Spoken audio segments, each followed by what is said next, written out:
Hi, in this video, I'm going to read aloud the diary entries for August 6th through the 17th. Forewarning, you may hear my dog snoring in the background. They're still sleeping. Okay, um, so we're starting on page 66, and again, this video is optional. Okay, one thing I want to have you note as we go along, you are going to have to find 10 examples of those craft strategies that Veera Hiranandani uses. One, comparing things using similes and metaphors. Two, personification. Three, the way she writes using the five senses. And four, the way she uses movements to show characters' emotions. So keep an eye out for those examples as I read along, highlight them or underline them. That way you can go back and you've already got them done as we're going. Okay? All right. Dear Mama, I have so much to tell you. I'm bursting with it all and I'm afraid I'll never be able to sleep. Today I wished I could be a singer. Causey took us to the market and told us to stay close. I hardly ever go to the market. Emil goes with Causey, and I have always wondered why women and girls don't go to the market more. It's so bright and busy and exciting. Today, Causey didn't want to leave us alone, so we all went, even Dottie. We stayed close to him as he went around and bought some yellow squash, a bag of potatoes, a bunch of peas, since we didn't have any more in our garden, a pouch of cumin seeds, garlic, ginger root, turmeric root, and 2 sticks of white rock candy for me and Emil. I knew from the potatoes and peas that Causey was going to make samosas, which he hardly ever does. I listened to all the sounds of the market, vendors calling out prices, children laughing and crying, the rush of dried spices, beans, and rice being poured into bags. Oh, that was really good description. Then we happened upon a group of boys playing music. They didn't look much older than I was, but I hadn't seen them before. One boy played the sitar, one played a tabla, another played a bansuri. The boy playing the tabla also sang. He was a slight boy with very thick eyebrows and deep-set dark eyes. He had a clear, high-pitched voice like cold, running water. I wondered if they always sang at the market, or was it unusual? People gathered around them to watch. The music rippled out in waves over the growing crowd. I could smell cashews roasting and ripe starfruit, and the scent seemed to dance with the notes in the air. How lovely would it feel to sing like that, to change the air with my voice, to fill people's ears with such pleasure? The sound cleared its own space and made it seem like everything was okay again. I wondered if it was.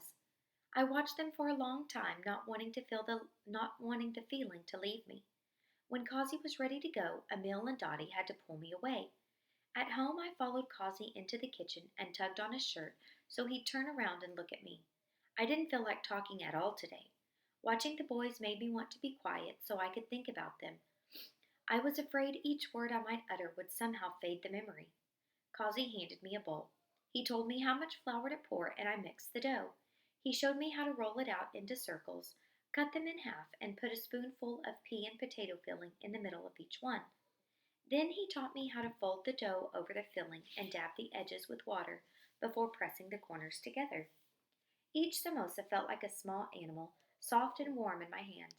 We worked quietly, me filling the dough, Causey frying them until they became golden brown. Papa's having a party tomorrow, he told me. Make sure you have your nice clothes ready. His eyes lit up. Sweat and specks of splattered oil dotted his face. I thought Causey might be joking. A party? I thought we were supposed to be scared and sad now. How could we have a party? I had to tell Emil. I found him sitting in the garden putting little green beetles in holes he dug, burying them alive. That's mean, I said. They can crawl back out. I like to watch. They work so hard. Well, if they don't, they'll die, I cried. But they don't let themselves die, Emil said. They fight. We're having a party, I finally said after watching a beetle work its way back out of a hole. Emil jumped up and kept jumping while he talked, which he often did. That's Charlie. Emil jumped up and kept jumping while he talked, which he often did. Sorry. He said he had known it because this morning he saw Papa take out the jasmine incense. Papa says you always burn some before a party. I asked Emil what he thought the reason was, but he didn't know. We ran back to the kitchen to ask Kazi. Kazi told us Papa would tell us when he got home. Emil and I sat around by the door like lonely dogs and waited for Papa. I read and Emil sketched little beetles crawling out of their holes, and then we heard Papa's heavy step on the stone walk. Papa, Papa, we called, running toward him. Why are we having a party? He looked at us and smiled. Then he smoothed my hair.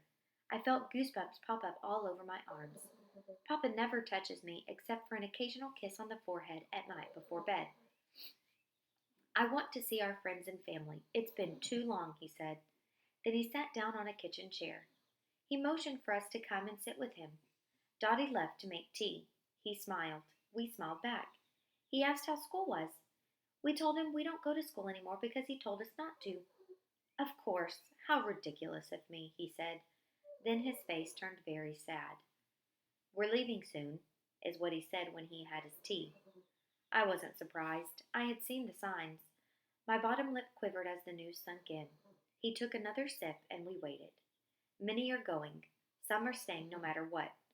But I have you two, he said, looking at each of us. The other day made me realize we aren't safe. It's only going to get worse. Why are people fighting, Papa? Emil asked. Papa sat back in his chair and began to tell us things he never told us before. I'll try to remember everything he said. Everybody thinks they are protecting and defending their people, but we are all people, right? I've never talked about this before, but there were many who were unhappy that I married your mother, he started saying, his eyes wide and alert. I swallowed. I tried not to move or blink. I was afraid anything might stop Papa from talking about you. He cleared his throat and looked far away at nothing. I blinked because I couldn't help it. Then there was silence. I thought I ruined it with my blink. But he continued. Emil stayed still too. Our families thought we shouldn't be married because your mother was Muslim and I'm Hindu. That's why we decided to move here, far away from our families.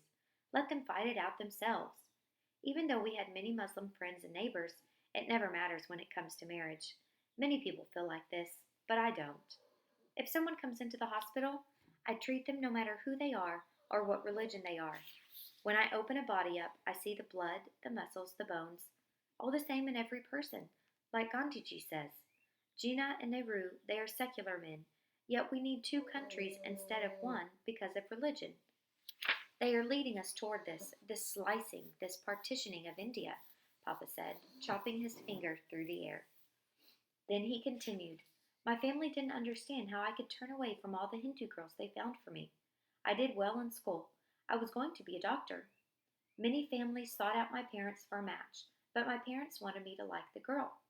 I met your mother because I played on a cricket team, and she and her friends started to watch us on the way back from school. She was younger than I was, only 18. I was already in medical college, and my classes ended earlier. One day I thought she was smiling at me. When I looked, she wasn't. But then I snuck a look out of the corner of my eye, and I could see that smile.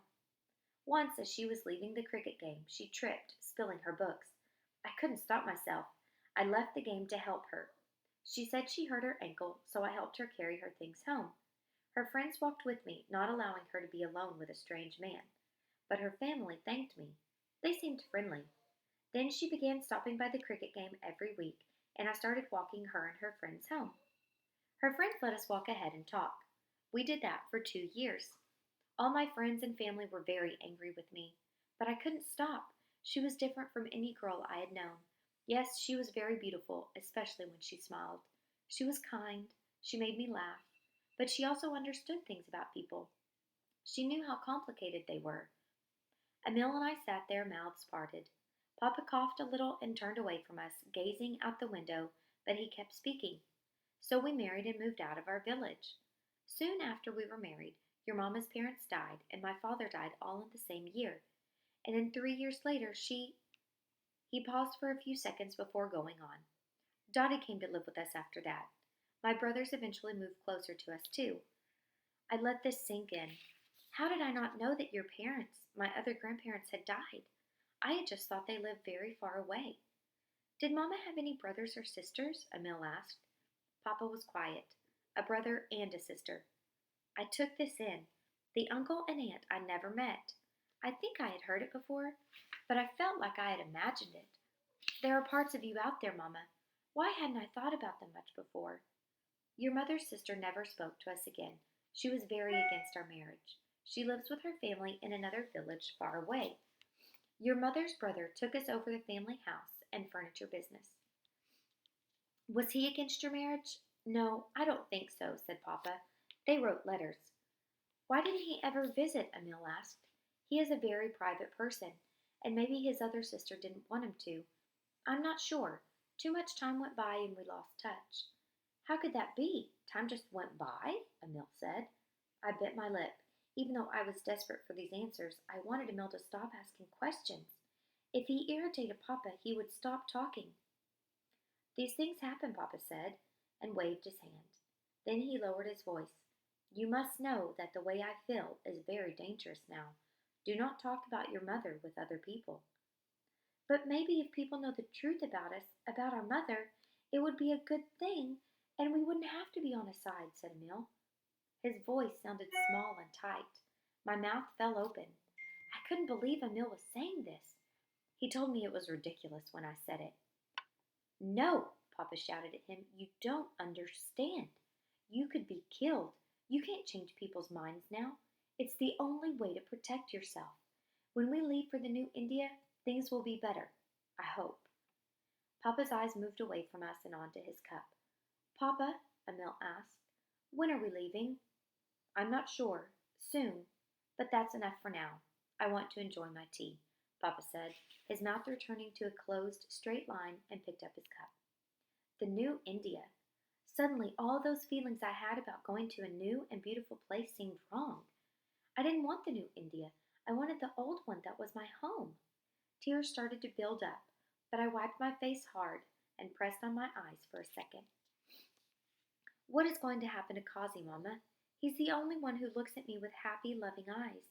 No one else looks at me that way, not even Papa. When Papa looks at us, his eyes are always looking back inside his head at his own thoughts. He sees and he doesn't see. Emil is my twin brother. Looking at him is like looking at myself. Dottie is all full of busy tasks and making noises with her teeth. If you're listening, you must make sure that Kazi comes with us. Jinnah and Nehru can't take him away from us. It's not fair. Love, Nisha. August 7th, 1947. And we're on page 76. Dear Mama, I'm lying here, my belly so full that I must lean back and stretch my legs out. My legs way out. I have so much to write about, but I want to sleep so badly. There's no moon tonight, but I have a little candle and some matches from the kitchen cupboard that I hide under my pillow so I can see in the dark. Emil is snoring.